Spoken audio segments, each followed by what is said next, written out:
Bonjour, comment ça va? Notre recette d'aujourd'hui vient de la cuisine indienne et c'est l'une des délicieuses recettes indiennes. Il s'agit de poitrine de poulet, coupée en dés comme ceci. Ajoutez à cela, les belles épices indiennes donnent vraiment un goût incroyable. Tout d'abord, j'ai un pot de yaourt auquel j'ai ajouté le jus d'un gros citron, une grande cuillère d'ail frais écrasé et les épices utilisées sont une demi-cuillère à café de curry et une demi-cuillère à café de gingembre moulu. Mais bien sûr, il est préférable d'utiliser du frais dans la recette.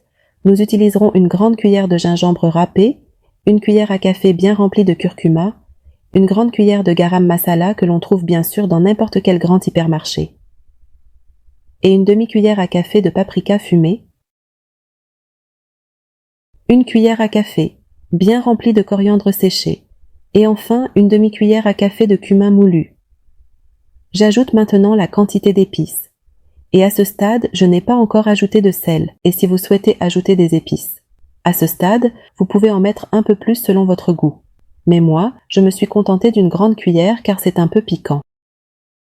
Ici, j'ai 2 poitrines de poulet que j'ai coupées de cette manière, et je mélange tous les ingrédients ensemble comme vous pouvez le voir. Vous pouvez également les laisser mariner la veille, ou même les laisser mariner pendant 4 heures seulement avant de les cuisiner normalement. Dans une poêle sur le feu, j'ajoute 5 grandes cuillères d'huile. Dès que l'huile commence à chauffer, j'ajoute la quantité de poulet comme ceci. Bien sûr, je ne le retourne pas du tout. Dès qu'il prend une légère coloration, je le retourne de l'autre côté parce que je ne veux pas que le poulet libère trop de ses liquides. Dans les restaurants, ils le grillent à ce stade sur du charbon de bois ou le mettent dans un plat au four pour bien le dorer jusqu'à ce qu'il devienne brun. Ici, je ne le fais pas devenir brun. Je le laisse prendre une couleur légèrement dorée et ces morceaux étaient prêts, alors je les ai mis dans une assiette à part et je les ai réservés. Dans la même poêle, j'ai ajouté environ 2 grandes cuillères d'huile. J'ai aussi ajouté 2 gros oignons coupés en dés comme ceci. Je fais revenir l'oignon jusqu'à ce qu'il soit tendre et j'ajoute une cuillère à café bien remplie d'ail frais écrasé et je mélange. J'ajoute également les mêmes épices que j'ai ajoutées au début, une demi-cuillère à café de chaque, mais je remplace le cumin en poudre par une demi-cuillère à café de cumin en grains. Je fais ensuite revenir les ingrédients ensemble comme vous pouvez le voir et j'ajoute aussi une cuillère à soupe de pâte de tomate et je mélange.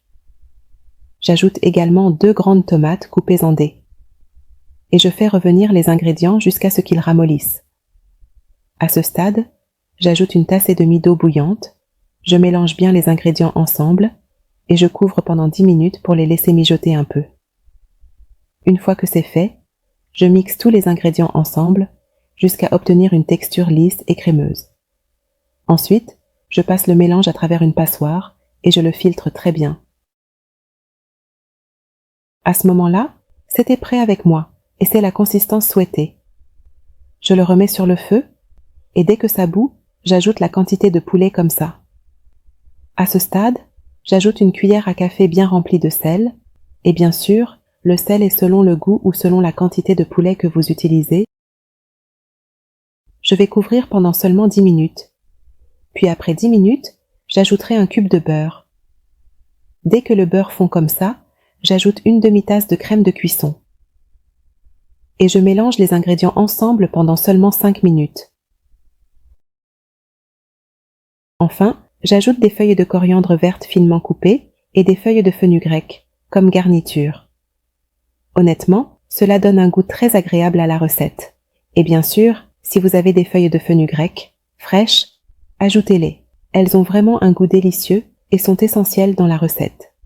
Ils la servent dans les restaurants dans un tagine en terre cuite comme ça, et ils la servent aussi avec du riz basmati ou même du pain. Son goût est vraiment magnifique. Je vous recommande de l'essayer. J'espère que la recette d'aujourd'hui vous a plu. Essayez-la et laissez-moi un commentaire. Si vous avez des questions, je vous répondrai, Inch'Allah. Partagez et aimez la vidéo pour que tout le monde puisse en profiter. Inch'Allah, nous ferons ensemble beaucoup d'autres recettes. Restez à l'écoute.